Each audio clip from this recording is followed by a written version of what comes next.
नमस्कार दोस्तों, welcome to तैयारी 360 आईएएस। मैं हूं चांदकुबा। दोस्तों, हम सब जानते हैं कि पूरे देश में लोकसभा चुनाव चल रहे हैं। ऐसे में हमें देखने को मिला कि अलग-अलग स्टेट्स में अलग-अलग लीडर्स ने अलग-अलग सोशल इश्यूज पे बात की, अलग-अलग समस्याओं को उठाया और उन्हें सॉल्व करने का वादा किया। हरियाणा में भी आज चुनाव है और हरियाणा में एक सोशल इशू जिसके ऊपर ज़्यादा बात नहीं हमें देखने को मिली, आज हम उस इशू की बात करने वाले हैं। आज हम बात करेंगे imported brides of Haryana, the brides which are bought from various states and जिन्हें हरियाणा में लाकर हरियाणा के पुरुषों के द्वारा घर में रखा जाता है। आज हम जानेंगे कि क्या इन महिलाओं की प्लाइट है, क्या इनके दुख हैं, क्या इनकी तकलीफें हैं और इस इशू के पीछे या इस प्रैक्टिस के पीछे की वजह क्या है, व्हाट इज द रीजन कि इन ब्राइड्स को खरीद कर लाया जाता है। अगर टेक्निकल सेंस में हम देखें तो इसे आप एब्डक्शन भी मान सकते हैं, राइट। इसे ह्यूमन ट्रैफिकिंग भी कह सकते हैं। ह्यूमन ट्रैफिकिंग के दायरे में भी ये मामला आ जाता है। लेकिन आज हम लीगल पर्सपेक्टिव से बात नहीं करेंगे, आज हम सोशल पर्सपेक्टिव से बात करेंगे। चलिए शुरुआत करते हैं आज के इस सेशन से। दोस्तों, इस सेशन की तरफ आगे बढ़े उससे पहले मैं आपको बताना चाहता हूं कि अगर आप यूपीएससी की तैयारी कर रहे हैं तो आपको यूपीएससी की तैयारी करने के लिए दिल्ली आने की ज़रूरत नहीं है। अब दिल्ली वाली तैयारी आपके डिवाइस में प्रोवाइड की जा रही है, आपके घर तक पहुंचाई जा रही है, दिल्ली के ओल्ड राजेंद्र नगर से। आपको करना क्या है, आपको हमारा लाइव फाउंडेशन बैच ज्वाइन करना है जो शुरू हो रहा है 27 मई से। ये ऑनलाइन बैच होगा, कंप्लीटली ऑनलाइन बैच है। एंड आपको www.tayari360.com पे जाना है एंड इस बैच को सब्सक्राइब करना है। अगर आप इस बैच को सब्सक्राइब करते समय CHAND का ये कोड इस्तेमाल करते हैं तो आपको इसका लाभ मिलेगा। चलिए बात करते हैं। अभी रिसेंटली एक इसी तरह का एक इंसिडेंट सामने आया। एक अखबार ने, द प्रिंट ने इस इशू को उठाया भी, जहां पर हरियाणा के पूर्व सीएम श्री मनोहर लाल खट्टर एक रैली में गए थे। उस रैली में एक महिला ने उनसे सवाल पूछा कि भाई, अगर हरियाणा के लोग हमें इज्जत नहीं दे सकते, if they can't treat us with dignity, then why do they bring us, हमें खरीद कर क्यों लाया जाता है। अब जिस महिला ने ये सवाल पूछा था उनका नाम है उर्मिला, एक एक्टिविस्ट हैं और वो महिला खुद इस पूरी प्रथा की, इस पूरे सिस्टम की शिकार भी हैं जिन्हें खरीद कर लाया गया था। अब ये जो क्वेश्चन उठाया गया है मिस उर्मिला के द्वारा, ये पूरी की पूरी प्रथा के ऊपर सवालिया निशान खड़े करता है और पूरी की पूरी प्रथा को ही खोलकर सामने रख देता है। अब हम सब जानते हैं कि हरियाणा हमेशा से एक ऐसी स्टेट रहा है, खास करके पिछले 30 वर्षों से अगर हम बात करें, 30 से 40 वर्षों से एक ऐसी स्टेट रहा है जहाँ पे जो सेक्स रेशियो है वो काफ़ी ज़्यादा स्क्यूड हुई है। अब ऐसे में पिछले 10 वर्षों में हमें काम भी होता हुआ देखने को मिला इस दिशा में, लेकिन उसका जो रिजल्ट है वो आने में अभी समय लगेगा। अब अगर मैं रीसेंट डेटास की बात करूं, देखिए 2011 में हरियाणा की जो सेक्स रेशियो थी, that was 879 females for every 1000 males. ये सेक्स रेशियो बढ़ी। एंड अगर आज की बात करूं तो आज की डेट में हरियाणा की जो सेक्स रेशियो है दैट इज 933 फीमेल्स पर 1000 मेल्स। लेकिन प्रॉब्लम यहाँ आ जाती है कि पिछले कुछ वर्षों में, खास करके अगर मैं इसी वर्ष की स्टार्टिंग की बात करूं, 2024 की स्टार्टिंग की बात करूं, तो आंकड़े बताते हैं कि हरियाणा के 9 ऐसे डिस्ट्रिक्ट हैं, 22 में से 9 ऐसे डिस्ट्रिक्ट्स हैं जहां पे सेक्स रेशो फिर से ड्रॉप हुई है। ये एक चिंता का विषय है। अब बात करते हैं gender bias and bride buying इन हरियाणा। देखिए, जैसे मैंने आपको बताया कि हरियाणा की सबसे बड़ी प्रॉब्लम क्या है, सन प्रेफरेंस, पेट्रियार्कल सोसाइटी है, जिसकी वजह से स्क्यूड सन सेक्स रेशो हमें देखने को मिलती है। अब इसमें होता क्या है, क्योंकि सेक्स रेशो बहुत ज़्यादा पुअर है, ऐसे में क्या करा जाता है, यहाँ पे दूसरे स्टेट से महिलाओं को लाया जाता है, खरीद कर लाया जाता है, खास करके जो पुअरर स्टेट्स हैं, लाइक पुअरर स्टेट्स लाइक हमें देखने को मिलता है कि असम हो गया, वेस्ट बंगाल हो गया, आप झारखंड देख लें, या फिर साउदर्न स्टेट्स, इवन केरल जैसी जो साउदर्न स्टेट्स हैं, यहाँ से भी खरीद कर लाया जाता है इन महिलाओं को और यहाँ पर उन्हें लाकर बहू के तौर पे रखा जाता है। अब कुछ और यहाँ पर जो चीज़ें हमें डिस्कस करनी है दोस्तों, वो ये कि हरियाणा में ये जो हम महिलाओं की बात कर रहे हैं, इवन केरल एंड तमिलनाडु से भी इन महिलाओं को खरीद कर लाया जा रहा है। Now these marriages are born out of necessity. यहाँ पे देखिए, दोनों ही तरफ की नेसेसिटी है। इतना आसान नहीं है लड़की वालों के लिए या लड़की के माँ बाप के लिए अपनी बेटी को दे देना, इतना आसान किसी के लिए भी नहीं होता है फॉर दैट मैटर। बट यहाँ पे इसके पीछे की जो वजह है वो भी हमें समझनी चाहिए। देखिए इसके पीछे की जो सबसे बड़ी वजह है वो ये है कि हरियाणा में क्योंकि सेक्स रेशो काफ़ी ज़्यादा पुअर है, इसलिए बैचलर्स काफ़ी ज़्यादा हैं। एंड ये बैचलर्स, ये जो कुंवारे मर्द हैं, ये अपनी लीनिएज को, अपनी हेरिटेज को आगे बढ़ाना चाहते हैं, राइट? वो उन्हें महिलाएं भी चाहिए घर में, घर के काम करने के लिए, एंड उन्हें खेतों में काम करने के लिए लेबरर्स भी चाहिए। अब इन सारी जो सिचुएशंस है उनको एक ही सॉल्यूशन मिलता है कि चलो दूसरे स्टेट में चलते हैं। इनफैक्ट इस पे तो गाने भी बनने लगे हैं, इस पे तो जोक्स भी आने लगे हैं कि चलो दूसरे स्टेट्स में चलते हैं, एक बार रेल पकड़ कर जाना है दूसरे स्टेट में। अब वहां पे उस स्टेट्स का नाम भी खुले में लिया जाता है कि एक बार रेल पकड़ के बंगाल जाना है, एक बार लेकर आना है, ना गाड़ी ना घोड़ा ना डीजे, किसी चीज की जरूरत नहीं है, उसके बाद जाने की भी जरूरत नहीं है वापस। सो इस पे तो पूरे गाने, पूरे जोक्स भी बनने शुरू हो गए। Unfortunately this is a reality. वहीं पे अगर हमें लड़की के पर्सपेक्टिव से बात करूं तो देखिए लड़की के पर्सपेक्टिव से हमें देखने को मिलता है कि ये जो महिलाएं लाई जाती हैं, पुअर फैमिलीज से बिलोंग करती हैं, दूसरी स्टेट की बिलोंग होती हैं ये। एंड अगेन ये वो फैमिलीज हैं जो डाउरी अफोर्ड नहीं कर सकते, दहेज देना अफोर्ड नहीं कर सकते। इनफैक्ट इन्हें क्योंकि पैसे मिल रहे हैं अपनी बेटी देने के लिए, तो इस वजह से ये बहुत ही कम कीमत पे अपनी बेटियों को दे देते हैं। आप यहाँ पे ये भी देख के हैरान होंगे कि अगर भैंस की बात करें, बफलो की बात करें, इनफैक्ट ये कहा भी जाता है कि मुर्रा नस्ल की जो भैंस है उसकी कीमत 1.5 लाख रुपए है। कितनी अनफॉर्चुनेट रियलिटी आपको मैं बता रहा हूँ कि अब ये कंपैरिजन तक शुरू हो गया है कि जो मुर्रा नस्ल की जो बफलोज हैं उनकी जो कीमत है वो 1.5 लाख रुपए है। और अगर हम पारों की बात करें या जिसे मौलकी कहा जाता है, ये टर्म्स यूज की जाती हैं for the brides who which are I mean who are purchased, right? उनकी जो कीमत है वो 40,000 रुपए है। ये कंपैरिजन तक आ रहा है, but this is unfortunate reality. अब जैसे मैंने आपको कहा कि ये जो प्रोक्योर्ड वाइफ्स हैं या जो प्रोक्योर्ड बहुएं हैं, इनको लाया जाता है, इनके जो नाम है वो भी पर्टिकुलर टर्म्स यहाँ पे बनी हुई हैं। सबसे जो प्रोमिनेंट टर्म है वो या तो मोल की, जिसे मोल देकर खरीदा गया हो उसे मोल की कहा जाता है, या मोल में लाई गई बहू। एक और प्रोमिनेंट टर्म हमें देखने को मिलती है खास करके जो साउथ हरियाणा का जो मेवात डिस्ट्रिक्ट है या फिर जो जींद जैसे डिस्ट्रिक्ट हैं, यहाँ पे पारो करके एक और टर्म प्रचलित है इन महिलाओं के लिए। पारो मतलब वो जिन्हें यूपी या यूं कहें कि यमुना पार से खरीदा जाता है, उन्हें पारो कहा जाता है। But these are all terms which are very much derogatory in nature. इन महिलाओं को खुद के लिए तो यहाँ पे डिस्क्रिमिनेशन फेस करना ही पड़ता है। इन महिलाओं के जो आगे ऑफस्प्रिंग्स होते हैं, जो बच्चे होते हैं, उनको भी यहाँ पे पुअर ट्रीटमेंट देखने को मिलती है। उनको भी ना केवल परिवार में, इनफैक्ट सोसाइटी में भी काफ़ी ज़्यादा डिस्क्रिमिनेशन झेलनी पड़ती है। कई सारी जो ये जो महिलाएं हैं, जो चाइल्ड जो ये जो खरीदी गई महिलाएं हैं, इन्हें बचपन में ही ले आया जाता है, इन्हें बचपन में लाकर ब्याह दिया जाता है और बचपन से ही इनके साथ दुर्व्यवहार शुरू हो जाते हैं, राइट? दीज महिलाएं, these women are often seen as commodities. मॉलकी का मतलब ही कॉमोडिटी हो गया, rather than respected member of the family. अब देखिए इसमें और बहुत सारे फैक्ट्स हैं, कुछ फैक्ट्स मैं आपके साथ शेयर करना चाहूँगा, कुछ सोशल फैक्ट्स मैं आपके साथ शेयर करना चाहूँगा। मोस्टली ये जो महिलाएँ होती हैं, दीज़ आर इलिटरेट, क्योंकि घर बहुत ज़्यादा सशक्त नहीं होता, मजबूर फैमिली से आती हैं तो इलिटरेट होती हैं, या फिर ये ड्रॉप आउट होती हैं मिडिल स्कूल से या प्राइमरी स्कूल से। कुछ इनमें 8वीं 10वीं तक पढ़ी होती हैं, बट मोस्टली जो है ये अनपढ़ रह जाती हैं बेचारी। अब देखिए कहता जी, they can not socialise except with other molkis in the same family और इन द नेबरहुड। अब हर गांव में ना लगभग 10 से 20 मिनिमम, या फिर अगर कोई बड़ा गांव है तो लगभग 200 तक की इस तरह की जो महिलाएं महिलाएं हैं उनकी तादाद पाई जाती है। तो लगभग हर गांव में इस तरह का ट्रेंड हरियाणा के कुछ जिलों में खास करके देखने को मिलता है। सो ये इसमें रिपोर्ट्स में बताया जाता है कि ये जो महिलाएं हैं, एक सोशल सर्वे भी कई किए जाते हैं, द प्रिंट के द्वारा भी कुछ सर्वे किए गए, उसकी रिपोर्ट का मैं यहाँ पे आपको बता रहा हूँ कंटेंट। कि देखिए ये जो महिलाएं हैं, खुद में या तो, या फिर ये अपने मॉल की जो दूसरी हैं इनकी जैसी जो महिलाएं वहां पर आती हैं उनके साथ सोशलाइज करते हैं। खुद की जो फैमिली होती है, इमीडिएट फैमिली, उसमें तो इनको ज्यादा सोशलाइज करने के लिए भी अलाउड नहीं होता है, राइट? अगर हम कुछ फैक्ट्स की बात करें तो एक 2019 का फैक्ट यहाँ पर एक पंचायत के द्वारा यहाँ पे एक सर्वे पूरे हरियाणा में कराया गया था।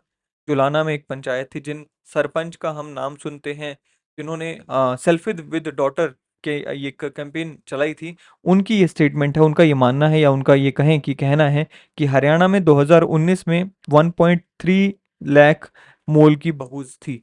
ये हम आज से लगभग 5 साल पहले की बात कर रहे हैं। इस नंबर में बढ़ोतरी हुई है। नाउ जैसे मैंने आपको बताया कि मोल की चिल्ड्रन स्ट्रगल, जो मोल की बहुएं होती हैं उनके बच्चे भी स्ट्रगल करते हैं, राइट।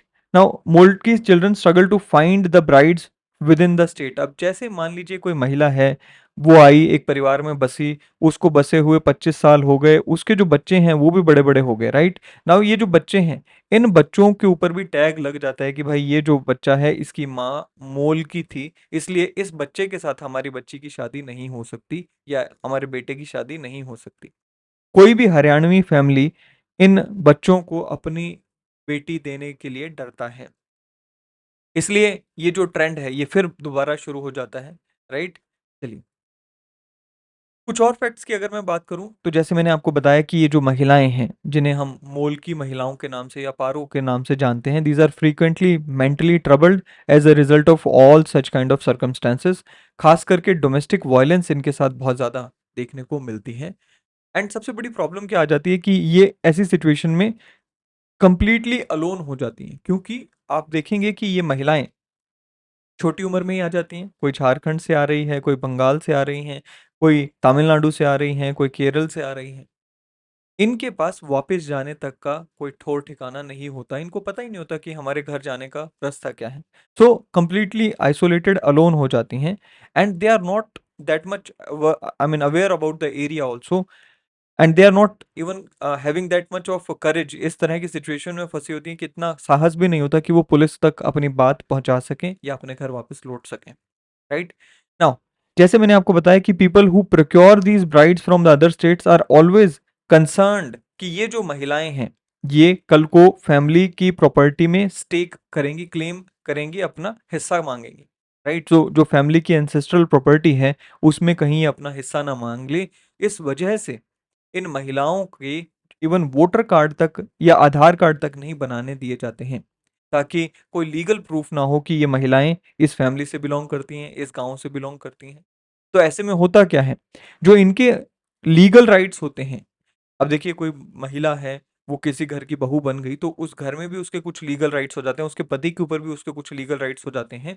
लेकिन यहाँ ना तो मैरिज सर्टिफिकेट बनता है, ना ही आधार बनता है, ना ही वोटर कार्ड बनता है। अगर वोटर कार्ड बन भी गया तो भी यहाँ पे केवल इसलिए बनता है क्योंकि यहाँ पे वोटिंग के समय में इन महिलाओं को एक वोट बैंक के रूप में देखा जाता है, और इनके पति इन्हें जहाँ कहते हैं वहां पे ये वोट डालने के काम आती हैं, right. So but again the thing here is, the issue here is कि भाई उनके जो लीगल राइट्स हैं वो उन्हें नहीं मिलते हैं।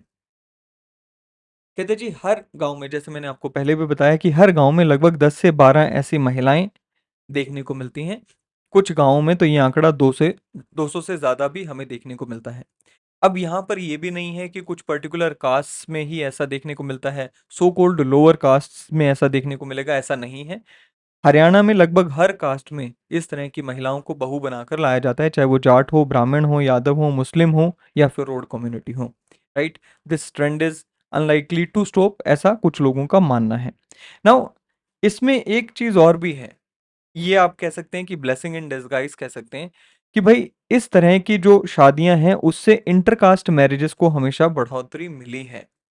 आप देखेंगे कि हरियाणा के जो सो कॉल्ड अपर कास्ट के लोग हैं वो भी क्योंकि इस तरह की मैरिजेस में इंडल्ज कर रहे हैं, तो ऐसे में होता क्या है कि अल्टीमेटली जो लड़कियां आती हैं वो इतनी अपर कास्ट से नहीं आती हैं, वो क्योंकि मोस्टली दलित गर्ल्स होती हैं।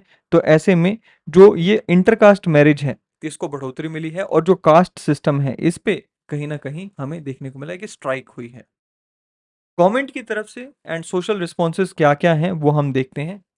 सबसे पहले मैं गवर्नमेंट स्कीम्स की बात करूं तो देखिए बेटी बचाओ बेटी पढ़ाओ की ये जो स्कीम आई थी इसका कुछ ना कुछ फायदा हुआ है, क्योंकि सेक्स रेशो जो है 2011 से अगर मैं बात करूं 2020 तक आते आते उसमें इम्प्रूवमेंट हमें देखने को मिली है। 2011 और 20 की मैंने आपको सेक्स रेशो बताई भी, वो इम्प्रूवमेंट हमें यहाँ पे 933 के आसपास हमें देखने को मिली है। नाउ इसके अलावा और कई सारी स्कीम्स हैं, जैसे वन स्टॉप सेंटर स्कीम लाई गई। एक ऐसा वन स्टॉप सेंटर एक ऐसा सोल्यूशन है which provide support to women affected by violence in private or public spaces within their family, community or at the workplace. So आप यहाँ पे जाकर मदद मांग सकती हैं। इसी के साथ साथ विमेन हेल्पलाइन है 181 की, इस पे भी इसी तरह की सारी जो मदद है वो प्रोवाइड कराई जाती है। विमेन विक्टिम्स जो हैं या फिर सर्वाइवर्स ऑफ सेक्सुअल असॉल्ट या फिर अदर क्राइम्स हैं, उनके लिए कंपनसेशन स्कीम भी लाई गई है। अब देखिए एक्टिविज्म की जैसे मैं बात करूं, तो यहाँ पर एक ऑर्गेनाइजेशन है All India Democratic Women's Association which is led by Jagmati Sangwan ji. ये भी इस पूरे मामले पे काफ़ी ज़्यादा काम कर रही हैं, right, and they are pointing towards lack of support for these brought in brides. इन महिलाओं की तरफ से कई सारे, या इस ऑर्गेनाइजेशन की तरफ से कई सारे यहाँ पे कदम उठाए भी गए हैं। जैसे कि 2023 में इन्होंने एक लेटर यहाँ पे लिखा था to the state government urging the presentation of a status paper to recognize and address the trouble faced by brought in bride. So सरकार को ये आग्रह किया गया था इनके द्वारा कि भाई जो महिलाएं इस तरह से ब्रॉट इन ब्राइड हैं, उनके सोशल स्टेटस के ऊपर आपको पहले रिकॉग्निशन तो देनी चाहिए, इसलिए आप एक पेपर लेकर आओ। पेपर कहाँ पे लाया जाए? असेंबली में लाया जाए, लेजिस्लेटिव असेंबली में लाया जाए, जिसमें इन महिलाओं की बात की जाए कि ये महिलाओं की एक्चुअल में ये प्रॉब्लम एग्जिस्ट करती है, ये महिलाओं को इस तरह की प्रॉब्लम के साथ हमें सॉल्यूशन देना चाहिए। तो ये एक सॉल्यूशन की इन्होंने बात की। दूसरा, अगर मैं यहाँ पे आपको बताऊँ कि ये जो महिलाएँ हैं, इनमें भी कुछ ऐसी महिलाएँ हैं जो कि एक्टिव हो रही हैं आज की डेट में, which is a good sign. जैसे मैंने आपको उर्मिला जी का केस बताया जिन्होंने इस रैली में जाके सवाल खड़ा किया। नाउ इन्हीं के अगर केस की बात करें तो she received a smartphone from her brother, and उस स्मार्टफ़ोन का जो इन्होंने इस्तेमाल किया, वो अपने जैसी जो बाकी महिलाएँ हैं उनके साथ जुड़ने के लिए किया। फिर यूट्यूब का ये कहती हैं जी बहुत ज़्यादा इस्तेमाल इन्होंने किया to self educate herself. YouTube के थ्रू ये अपने आप को एजुकेट करती हैं, अपने राइट्स को देखती हैं, एंड जो बाकी की महिलाएं इस तरह के स्ट्रगल्स को फेस कर रही हैं उनके साथ ये जुड़ रही हैं। यही कारण है कि इनको जो नाम तक दे दिया गया है क्रांतिकारी मोल की बहू, जहाँ से ये आती हैं। आज की डेट में जुलाना जो जींद में जींद डिस्ट्रिक्ट में है, वहाँ पर इनको क्रांतिकारी मोल की बहू तक का नाम भी दे दिया गया है, राइट। सो ये चीज़ हमें यहाँ पर देखने को मिल रही है, which is an encouraging factor for all other such females. अब बात करते हैं ब्रॉडर सोशल इश्यूज की। देखिए सबसे जो बड़ा इसमें कुछ और सोशल इश्यूज, क्योंकि एक सोशल इशू कभी आइसोलेशन में नहीं होता है, उसमें कई सारे और सोशल इश्यूज जाकर जुड़ जाते हैं। तो इसमें सब जो सबसे बड़ा सोशल इशू हमें देखने को मिलता है वो ये कि डिस्ट्रस्ट है इन महिलाओं को लेकर। एंड इसमें कंप्लीटली जो डिस्ट्रस्ट करने वाले लोग हैं उनकी भी गलती नहीं है। इनफैक्ट यहाँ पे कुछ ऐसे सीन भी देखने को मिले हैं, कुछ ऐसे केसेस भी देखने को मिले हैं जहाँ पर कुछ गैंग्स हैं जो कि इस पूरी की पूरी प्रथा को मिसयूज कर रहे हैं। कैसे?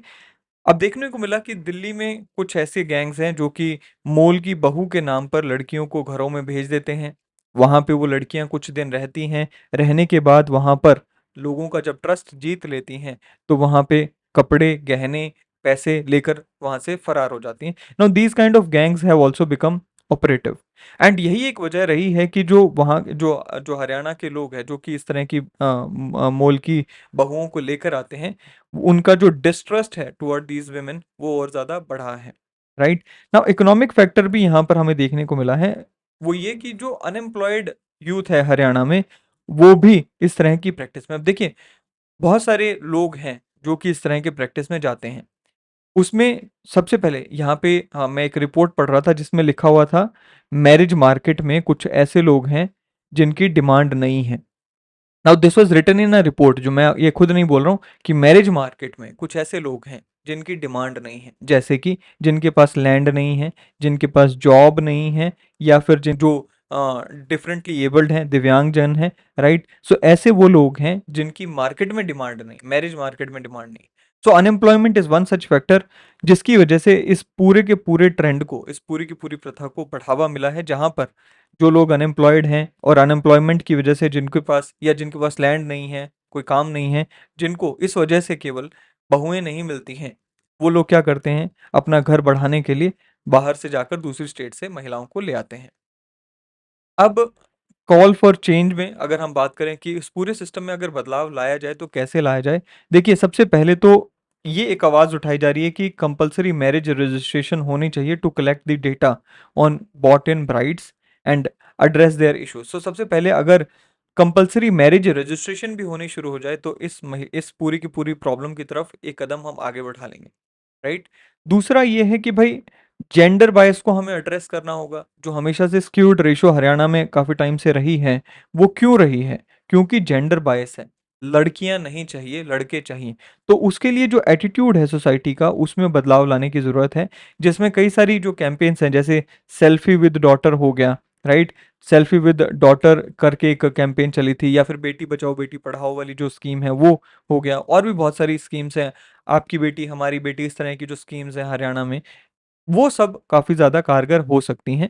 एंड दूसरा, अगेन जैसे मैंने आपको बताया कि सेक्स रेशो बढ़ाना, ये सेक्स रेशो को इम्प्रूव करना, ये एक बड़ा स्टेप इस दिशा में हो सकता है। इसमें आप लोगों की क्या राय है? आप भी इस पूरे मुद्दे पर अपनी राय जरूर रखें, एंड बताएं कि आप लोगों की इस पूरे मुद्दे पे क्या राय है। आई होप कि ये वीडियो आपको पसंद आएगा। वीडियो पसंद आए तो इसे लाइक एंड शेयर करना ना भूलें, चैनल को सब्सक्राइब करना ना भूलें। अगले सेशन में फिर मिलेंगे। Till then, thank you, have a great day ahead.